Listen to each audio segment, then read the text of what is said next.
Hi there, this is Estelle Trengove. I wanted to make a quick video to show you how to use the amazing online resources that we have in the Wits Library that you can use for doing research for your design project or for your investigation project. So the first thing you need to do is, if you don't have a library pin yet, is to set up a pin. You go to the library page, the Wits Library on the Wits website, and then you click on My Account and you enter your surname, your student number, and a PIN, and then you click on Submit. If it's a new PIN, then it will ask you for the details again, and when you submit it again, you'll be able to access the library. I already have a PIN, so what I would usually do is I would go to Google Scholar to find an article that I'm interested in. So let's say I want to see something about David Carlis, who I know writes on assessment in higher education. And I want to look at assessment for learning. And then it brings up a whole lot of papers. You can see more or less what they're about. And I'm looking at these things, and then I think, oh, this looks like an interesting paper, a systematic review. Let's click on that to see the details.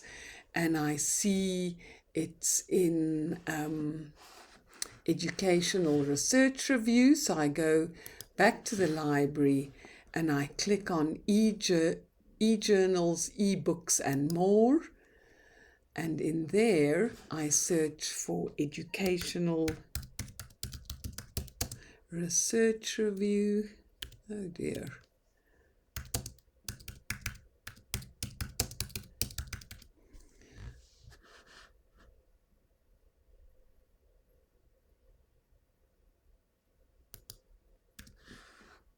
Okay. And there you can see we do have access to it in the Wits Library. Sometimes there are different options here, so it's better to pick the one that has the year in it that you're interested in. Here there's only one, so we click on that database and it takes us to this journal. You can see how good a journal is by looking at its impact factor. An impact factor of 10 is very high, so this is a very good journal. Then we click here on articles and issues, all issues. We know it's in 2016, volume 17, and let's see, where is the paper that we wanted to look at? Here it is. And when you click on it, you can see you now have access to this paper through the Wits Library. And we can take a quick look and see whether we're interested in reading this paper in more detail, or if we want to read it later, we can click on View PDF, and then we can download the PDF. And then it's also very handy in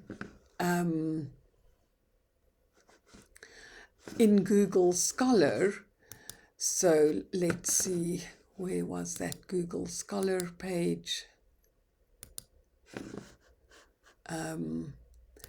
There's always a citation, or you can click on Cite over here, and it gives you a citation that you can easily add to your bibliography. And I guess that's everything I wanted to show you about accessing e-resources. You're welcome to send me an email if you have any other questions.